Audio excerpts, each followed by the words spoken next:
Taste the Daily.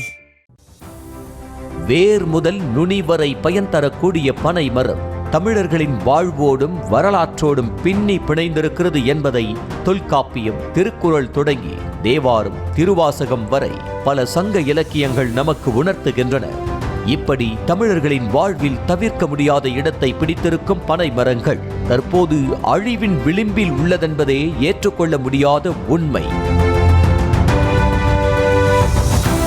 இதனால் பனை மரங்களின் எண்ணிக்கையை மீட்டெடுக்கும் முயற்சியாக கிரீன் நீடா என்ற சுற்றுச்சூழல் அமைப்பு, வனத்துறை, தமிழ்நாடு தன்னார்வலர் அமைப்பு உள்ளிட்டோர் இணைந்து காவிரி கரையோரம் மற்றும் தமிழக நீர்நிலை பகுதிகளில் பனை விதைகள் நடும் பணியை மேற்கொண்டு வருகின்றனர்.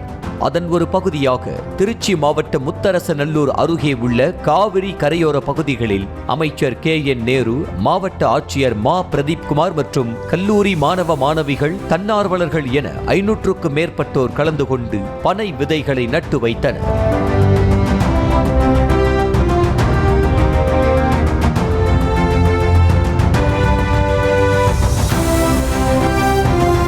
பின்னர் நியூஸ் தமிழ் செய்தியாளரிடம் பேசிய கிரீன் நீடா அமைப்பின் ஒருங்கிணைப்பாளர் ராஜவேலு, தமிழ்நாட்டில் உள்ள 38 மாவட்டங்களிலும் சுமார் 2.5 லட்சம் வீதம் 1 கோடி பனை விதைகளை நட திட்டமிட்டு இதுவரை 15 லட்சம் விதைகள் நடப்பட்டதாக கூறினார். காவேரி பாயக்கூடிய மாவட்டம் மட்டும் இல்லாமல் தமிழ்நாட்டில் உள்ள 38 மாவட்டங்களில் உள்ள நீர்நிலைகளையும் இந்த பணி மேற்கொள்கிறோம். கிட்டத்தட்ட இது வரைக்குமே ஒரு 15 லட்சம் பனை விதைகளை விதைச்சிட்டோம்.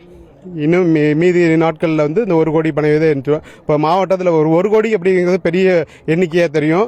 ஆனால் வந்து நம்ம 38 மாவட்டங்களில் ஒரு 2,64,000 பனை விதையை விதைச்சோம்னாவே 1 கோடி பனை விதை ரொம்ப எளிமையாக அதை தொட்டுறலாம் அந்த எண்ணிக்கையை.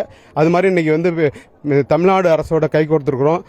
நாம் நடும் பனை விதைகள் மரமாக வளர்ந்து விட்டதா என்பதை செல்போனிலேயே அறிந்து கொள்ள தனி செயலியை அறிமுகம் செய்திருப்பதாகவும் அவர் கூறினார். அந்த பனை மரத்தை வந்து தொடர்ந்து வளருதா, அது எப்படி வளர்ச்சி எப்படி இருக்குங்கிறது கண்காணிப்பதற்காக udavi.app/panai அப்படிங்கிற ஒரு ஆப்பை புதுசாக கிரியேட் பண்ணியிருக்கிறோம். இதில் நட்டுட்டு அந்த இடத்துல வந்தாக்க ஒரு அட்டண்டன்ஸ் கேட்கும். அட்டண்டன்ஸ் போட்ட பிறகு அவங்கள ஃபோட்டோ எடுத்து அதில் அப்லோட் பண்ணணும். அப்லோட் பண்ண பிறகு அவங்களுக்கு சான்றிதழ் அவங்களே டவுன்லோட் பண்ணி எடுத்துக்கலாம். அந்த மாதிரி ஒரு வசதி இதில் ஏற்படுத்தியிருக்கிறோம்.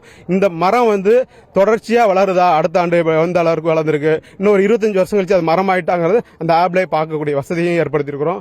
இப்படி பல்வேறு விதங்களில் பயன் தரும் பனை மரங்களின் நன்மை அறிந்து கம்போடியா போன்ற உலக நாடுகள் அதற்கு முக்கியத்துவம் கொடுத்து வரும் நிலையில் தமிழ்நாட்டின் மாநில மரமான பனையை அதிகளவு நட்டு மீண்டும் பனை பொருட்களை பயன்படுத்த மக்கள் ஆர்வம் காட்ட வேண்டும் என்பதே சமூக ஆர்வலர்களின் கோரிக்கையாக உள்ளது. நியூஸ் தமிழ் செய்திகளுக்காக செய்தியாளர் கதிரவன்.